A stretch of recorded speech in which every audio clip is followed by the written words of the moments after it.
сайн байцгаана уу?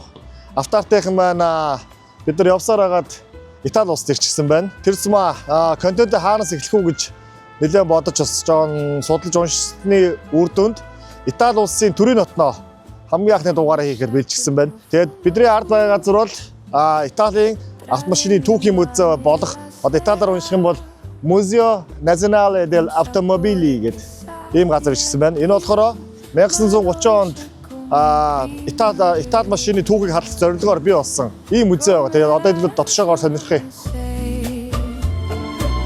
Dolce crudele dentro me.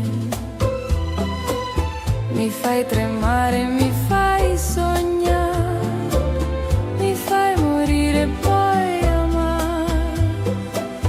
За бид нар Итали улсын төрийн хотноо байрлах Италийн автомашины яг үндэсний музей дээр ирчихсэн байна. Энэ музей болохоор орж ирэхэд нэг 19 еврогийн такстай байна.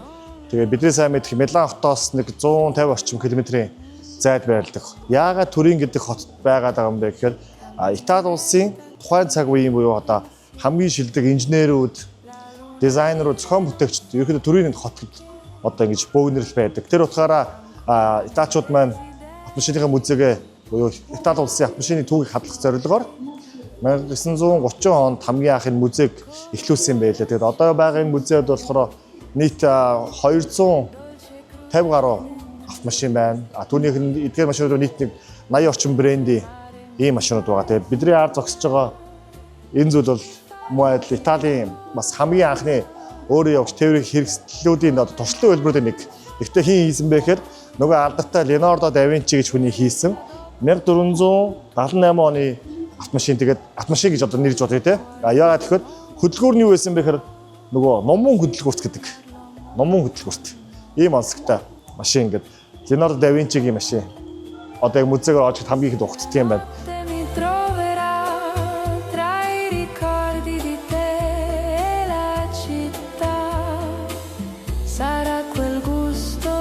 Турин хот бол Италийн хувьд бол юу гэхээр автомашиных нь түүхийн эхлэл үндсэн хот гэж одоо явна. Яагаад тэгэхээр энэ бидний сайн мэдэх Италийн хамгийн том автомашины групп болох Fiat групп байна. За дээр нь Lancia байна, Abarth байна тий. Нөгөө алдартай дизайн хийгээд байдаг Pininfarina гэдэг нөгөө Ferrari эдрийн амар дизайнууд хийдэг компаниуд. Эдгээр автомашинууд ерөөсөө бүгд энэ брэндүүд компаниуд нь бүгдээр яг энэ төрийн дотоос эхлэлтэй. Fiat компанийн хувьд бол Италийн хамгийн том компани бөгөөд хамгийн анхны яг аль биесныг машин хийсэн тэр компани. Тэр утгаараа өнөөгийн бидний сайн мэддэг Fiat компани бол өөртөө маш олон том охин компаниудыг агуулсан томоохон групп компани. Бидний сайн мэддэг нөгөө алдартай Ferrari. За нөгөө одоо сүүлийн үед монголчуудын маш сайн мэддэг брэнд л одоо Dodge брэнд байгаа. Dodge брэнд хүртэл Fiat-д хамаардаг.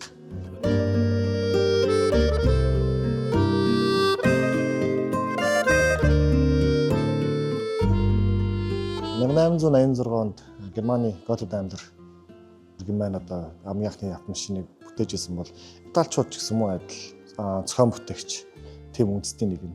Тэр утгаараа 1900-аад оны үед бас хамгийн анхны дотоодчлын хөдөлгүүртэй автомашинууд, тэрний өмнө цахилгаан автомашинууд, түрүүний бүр 1400 онд Leonardo da Vinci-гийн номон хөдөлгүүрт, за дараа нь уурын хөдөлгүүрт гэдэг автомашинуудыг зохион бүтээжсэн. Бас ийм арт юм. За музей дотроо явж байгаа нэг сонирхолтой машин олчлаа. Энэ машин Италиар болохоор 1907 онд яг эндээс буюу Бээжингээс Парис хүртэл яг давхиж байхдаа ингээ Монгол урд хэлхийлээс ороод тэгээд хойшоогоо сэлэнгээр гараа явжсэн. Энэ тэгээд энд яг энэ зураг дотор Монголын зураг аягүй их байгаад байна. За энэ одоо Бээжингийн зургууд байна. За энэ Монголд ороод ирчихсэн байгаа зургууд нь энүүгээр их байна. Энэ арда морьтой Монгол залуучууд машины хажуугаар давхиад явж байгаа зургууд байна. За тэр Монгол анчид байна. Тухайн үед энэ арда энэ машин гэдэг одоо Италийн төрийн хотын музейд хамгийн бас чухал үзмрүүдийн нэг юм байна. Бидний сайн мэдэх Парис Дакар гэж яриаддаг. Хамгийн анхны Бээжингээс Парис руу орсон машин гэдэг байна шүү дээ. Бас нэг сони юм. Эдгээр машинууд ингээд бидний хэлгээр нөгөө буруу талтай өрүүлтэй байгаа шүү дээ. Тэгэхээр энэ яагаад ийм байсан бэ? Яагаад зөв талтай байгааг одоо яагаад зөв юм бэ гэдээ судлаад үзсэн чинь морин тэрийн жолооноос үүдэлтэй ингэнэ. Яасан бэхээр тухайн морин тэрийн жолооч нар ихэвчлэн баруун гар талтай суугаад тэгээ баруун гараараа нөгөө ташуураа морио ташуурддаг байсан юм байна л да.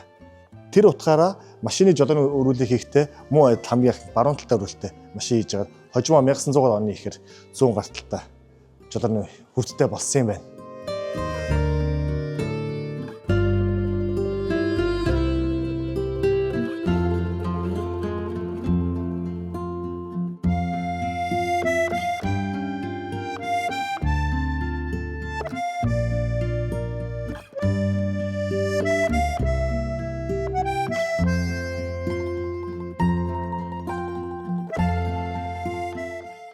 Энэ музейд минь өөрөө нийт нэг 80 орчим компани 250 орчим машин байгаа. Тэр утгаараа бас илүү сонирхолтой байна. Жишээ нь ард зогсож байгаа машин бол нөгөө өнөөдөр бидний сайн байдаг Jeep Wrangler автомашины өв гэцэг болох 1941 оны 2 дугаар дайны үед Америкийн цэргийн армийн хэрэгжилж ирсэн нөгөө алдартай угсардаг, онгоцноо шиддэг, угсардаг тий машин ч одоо бидний ард зогсож байна. Тэгэхээр энэ машин бол өнөө цагийн бидний сайн мэдэх Jeep Wrangler автомашины өв гэцэг. Тэгээд Jeep Wrangler нь одоо хүртэл өөрийнхөө энэ машиныхаа үндсэн дизайны хэв шинжийг одоо хүртэл хадгалдаг. Тэрний юугаараа ялгагдахгүй гэхээр урд дугаа энэ бөөрөнкий гэрэл одоо ч Wrangler дээр байдаг. Дээр нь яг ийм хэлбэртэй босоо нүүр, капотны хэлбэр, энэ Kerla буюу фендерийн хэлбэр. Одоо хүртэл Jeep Wrangler машин маань яг энэ загварыг хадгалж явдаг. Тэгвэл бидний ард зогсож байгаа загвар бол түүний хамгийн түүхийн хамгийн эхлэл 0 гэх загвар.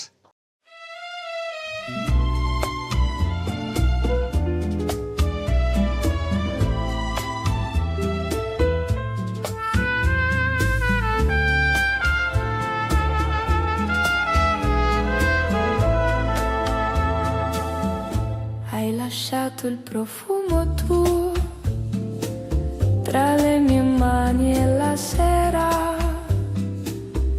un sapore che sa di addio, ma dolce come primavera, come l'arancia amaro sei, dolce e crudele dentro me,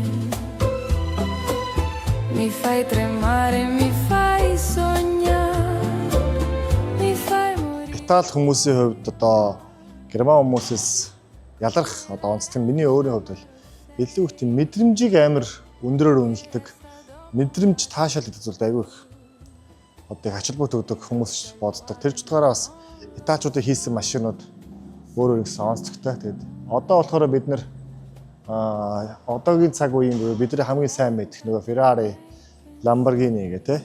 Эдгээр музейхийн тэр гол хэсгээр нь орж ий. Тэгээд энд байгаа нэг сонирхолтой зүйлүүд нь тухайн цаг үеийн Италийн хүүхдийн менежер гинэ. Тэгээд санааг нь авахдаа Монгол гэрийн ханнаас санаа авч хийж ийсэн. Ийм шийдэлтэй. Итали улс бол энэ дэлхийн автомашины мотоциклийн спорт тэр зам Формула 1-тэй бол салшгүй холбоотой.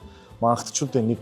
Тэгээд миний ард зогсож байгаа энэ машинууд бүгдээрээ тухайн цаг үедээ Итали улсыг төлөөлж одоогийн Формула 1 буюу тухайн Grand Prix тэмцээнүүдэд амжилттай оролцож төрүүлж исэн машинууд. Сонирхолтой зүйл нь анзаараад харах юм бол энд байгаа бүх машинууд бүгдээрээ улаан өнгөтэй байгаа шүү дээ. Тэгээд яагаад ийм учиртай юм бэ гэхээр Ferrari хүртэл улаан өнгөтэй байгаа. Тэгээд тухайн FIA буюу дэлхийн машин мотоциклийн холбооноос гаргасан нэг шийдвэр нь ямар шийдвэр байсан бэ гэхээр оролцож байгаа улс болгоны тамирчдын машиныг нэг ижил өнгөтэй байлгахаар шийдэж исэн. Тэр ч утгаараа тухайн үеийн Итали улсад бол улаан өнгө оногдсон байх нь байна. Тэгээд бүх машинууд улаан өнгөтэй байдаг. Тэр тусмаа Ferrari.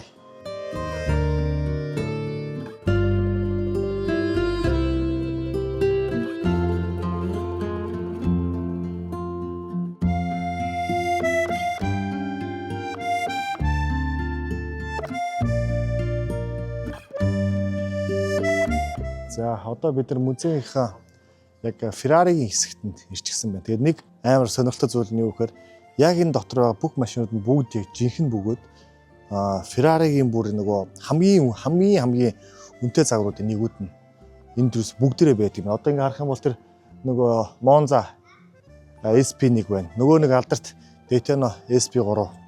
Ferrari-гийн Big 5 буюу том цувралын нэг бол Ferrari байна. Ferrari цуглуулалт сонирхдаг хүн бол зөвхөн 5 Ferrari-тай байх болно гэж яриадсэн чинь 80 жилийн өдөр энэ загвар 2024 онд гараад F80 нэртэйгээр гарснаас хойш заавал энийг бас авах хэрэгтэй болоод нөгөө том 5 цуврал гэж нэрлэхээ болоод Big 6 гэдэг Big 6 гэж нэрлэдэг цувралын одоо гол шалтгаан яг энэ дараа зогсож байна. За тэр ард нэг юм амар модерн юм шиг цагаар бол нөгөө Ferrari 12 цилиндри гэдэг нэртэй. Тэгээд ийм машин энэ Ferrari юу гэдэг булан юм байна. SP38 байна. За энэ нөгөө FX6 Evo гэдэг бас нөгөө нэг амар лимит цагаар. Мэдгүй зүгээр энэ дотор байгаа машинууд нийлээд магадгүй нэг 100 гаруй сая доллар үнэтэй машинууд зөвхөн энэ дотор ингээд байж байгаа шиг байна. Гэтэ Ferrari гэдэг брендийг бол бид нэр тусдаа яг Ferrari-гийн төрлөх хотод нь очиж байгаад ярихаар төлөвлөжсөн байгаа.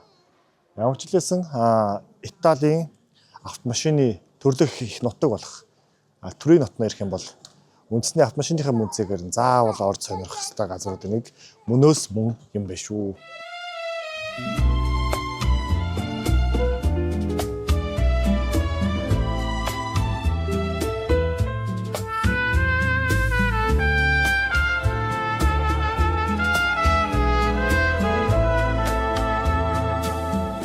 Hai lasciato il profumo tuo tra le mie mani e la sera